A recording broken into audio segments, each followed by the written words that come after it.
Panganjali. Om Swastiastu. Perkenalkan, kami dari kelas 11 MIPA 4 akan mempresentasikan tentang mekanisme penyusunan APBN. Tetapi sebelum itu, kami akan memperkenalkan diri terlebih dahulu. Perkenalkan, nama saya Niluh Putri Devi Arista Dewi, nomor absen 26.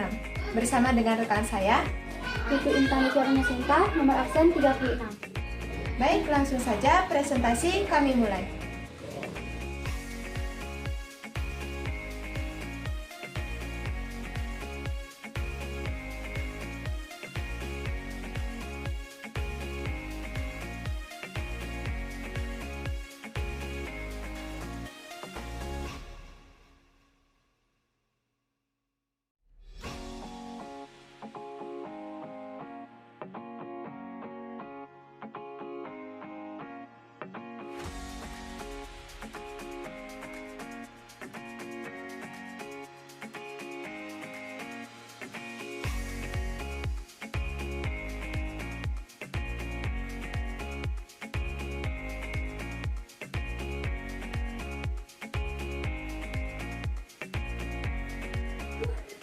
Nah, dari kita semua, pasti ada yang bertanya-tanya, apa sih sebenarnya itu APBN?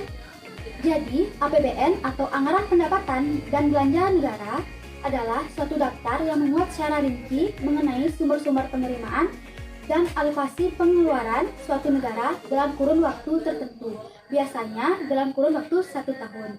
Saat ini, APBN itu dihitung mulai tanggal 1 Januari sampai dengan tanggal 31 Desember. Sedangkan jika menurut Undang-Undang Nomor 17 Tahun 2003 tentang Keuangan Negara, dijelaskan bahwa APBN itu adalah rencana keuangan tahunan pemerintah negara yang disetujui oleh Dewan Perwakilan Rakyat atau DPR.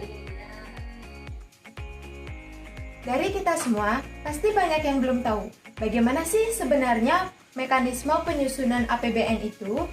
Jadi, mekanisme penyusunan APBN terdapat beberapa langkah atau beberapa tahapan yang harus dilalui. Tahap pertama adalah perencanaan dan penganggaran APBN yang dilaksanakan pada bulan Januari sampai dengan bulan Juli. Tahap perencanaan dan penganggaran APBN ini dilakukan oleh Presiden.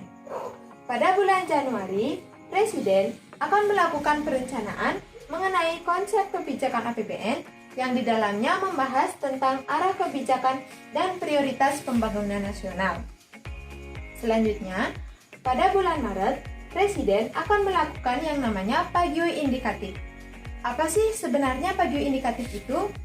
Jadi, Paguyup Indikatif adalah rencana awal tentang berapa anggaran maksimal yang harus dibuat untuk APBN nanti, yang kemudian akan dibentukkan surat bersama. Selain itu, pada bulan Maret, Presiden juga akan membuat surat Menteri Keuangan yang akan ditujukan kepada Menteri Perencanaan, yang di dalamnya membahas tentang kapasitas fiskal atau research envelope. Selanjutnya, pada bulan Mei, Presiden akan membentuk yang namanya PPKF atau Pokok-Pokok Kebijakan Fiskal, dan KEM atau Kerangka Ekonomi Makro, serta RKP atau Rencana Kerja Pemerintah. Yang dari ketiga ini akan menghasilkan yang namanya Perpres RKP atau Peraturan Presiden Rencana Kerja Pemerintah. Selanjutnya, pada bulan Juni, Presiden akan melakukan yang namanya Paguyup Anggaran. Apa itu Paguyup Anggaran? Paguyup Anggaran merupakan tindakan lanjutan dari Paguyup Indikatif yang dimana juga membahas tentang batas maksimal anggaran tersebut. Nah, dari Paguyup Anggaran ini akan mendapatkan yang namanya KMK atau Kredit Modal Kerja.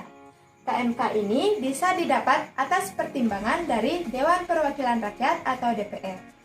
Nah, setelah itu, Presiden akan mengajukan RAPBN yang telah dirancang atau dibahas tadi kepada DPR untuk dilakukan pembahasan.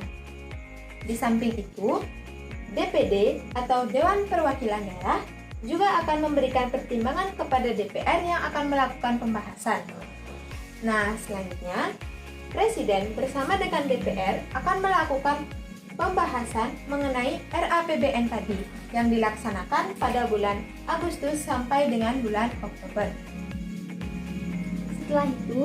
Setelah pada tahap pembahasan rancangan APBN oleh Presiden bersama dengan DPR, maka dilanjutkan pada tahap ketiga, yaitu penetapan APBN.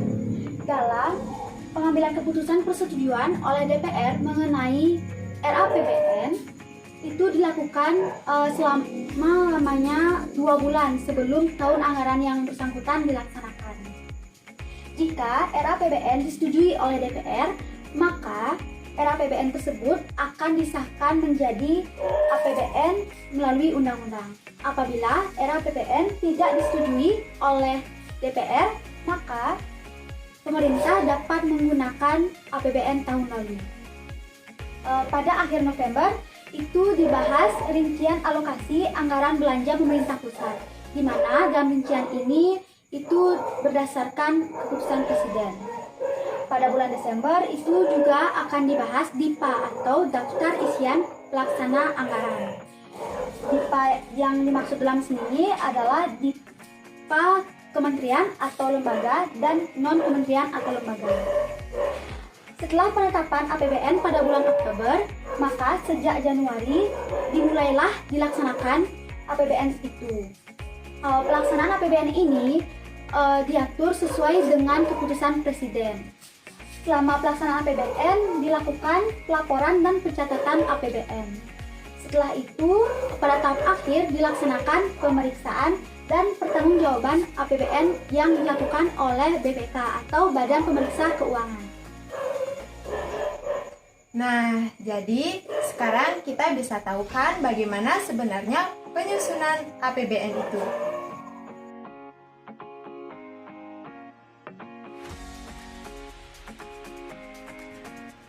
Sekian presentasi yang dapat kami sampaikan. Apabila ada kesalahan, kami mohon maaf dan kami ucapkan terima kasih. Parama Santi. Om Santi Santi Santi Om.